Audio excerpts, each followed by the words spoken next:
क्षेत्र के बन तालाब इलाके में जहां एक पुल का एक पिलर गिरा था और जिसके कारण 4 मजदूर दब गए थे उस मलबे के नीचे, वहां से आज एक बड़ी दुखद खबर मिली है क्योंकि वहां से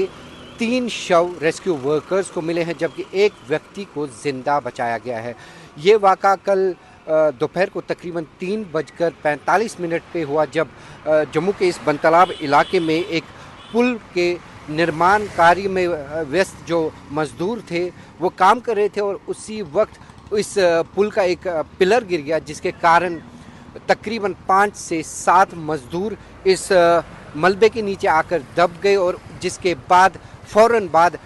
एक रेस्क्यू ऑपरेशन लॉन्च किया गया था पुलिस द्वारा, एसडीआरएफ द्वारा, एनडीआरएफ द्वारा और जो वहाँ के स्थानीय निवासी थे बनतालाब इलाके के, उन्होंने भी इस रेस्क्यू ऑपरेशन में शिरकत की और कोशिश की कि जो व्यक्ति इस मलबे के नीचे दबे हुए हैं इनको बचा लिया जाए। हालांकि कल जो रेस्क्यू ऑपरेशन स्टार्ट किया था उसके कुछ ही समय बाद 2 जो मज़दूर थे उनको बचाया गया था, उनको रेस्क्यू किया गया था और लेकिन 4 व्यक्ति उस मलबे के नीचे दब गए थे और उसी के बाद प्रयास लगाए गए थे एसडीआरएफ द्वारा, एनडीआरएफ द्वारा, पुलिस द्वारा कि इन 4 व्यक्तियों को जीवित निकाला जाए। लेकिन आज सुबह इस क्षेत्र से बड़ी दुखद समाचार आ रही है और 3 व्यक्तियों के 3 मजदूरों के शव रेस्क्यू वर्कर्स को मिल गए हैं और एक व्यक्ति को कल रात के 1 बजे तकरीबन 1 बजे इस मलबे से जीवित निकाला गया था। इनके बारे में ये बताया जाता है कि ये छत्तीसगढ़ के रहने वाले हैं। हालांकि आधिकारिक तौर पर इनकी पुष्टि नहीं हुई कि ये किस जगह से, किस क्षेत्र से बिलोंग करते हैं, कहाँ से आए हैं यहाँ मजदूरी करने के लिए और इनके नाम के बारे में भी अभी कोई भी इंफॉर्मेशन नहीं है। लेकिन सरकार ने सख्त इस इंसिडेंट का सख्त नोटिस लेते हुए 2 असिस्टेंट एग्जीक्यूटिव इंजीनियर्स और 1 जूनियर इंजीनियर को सस्पेंड कर दिया है जबकि इंचार्ज एग्जीक्यूटिव इंजीनियर को भी अटैच किया गया है। इसके साथ साथ जो अधिकारी है, प्रशासन है, उन्होंने एक 3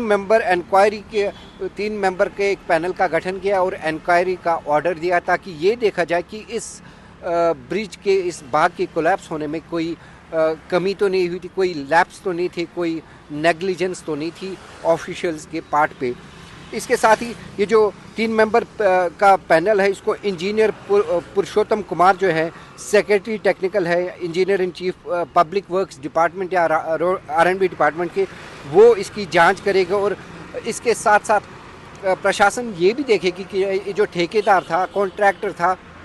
उसकी तरफ से कोई लापरवाही तो नहीं हुई वर्कर्स की, इन मजदूरों की सुरक्षा को लेकर।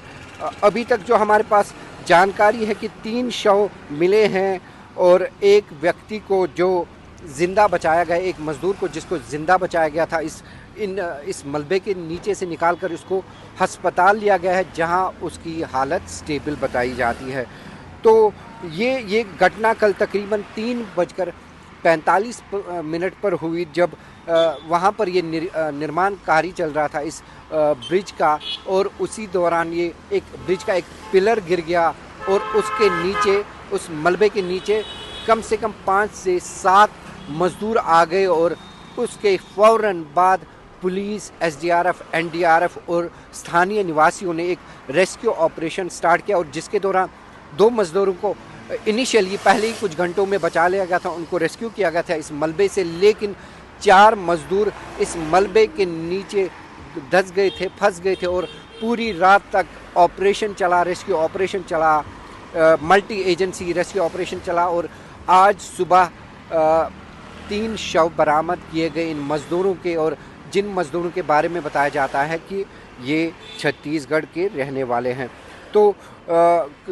सरकार ने सख्त एक्शन लेते हुए इंजीनियर्स को सस्पेंड किया और ये जांच शुरू कर दी है कि क्या इस वाक़ये में, क्या इस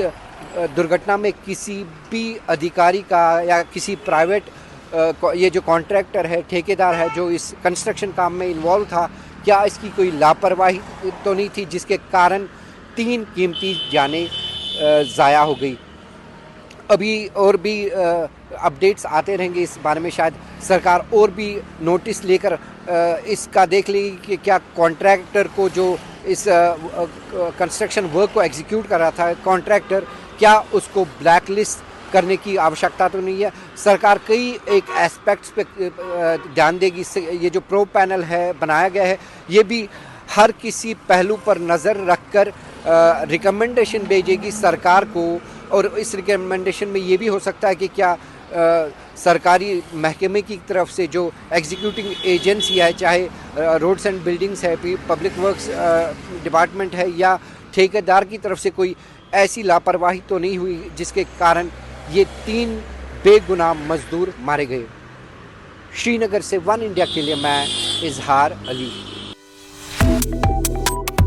Subscribe to One India and never miss an update. Download the One India app now.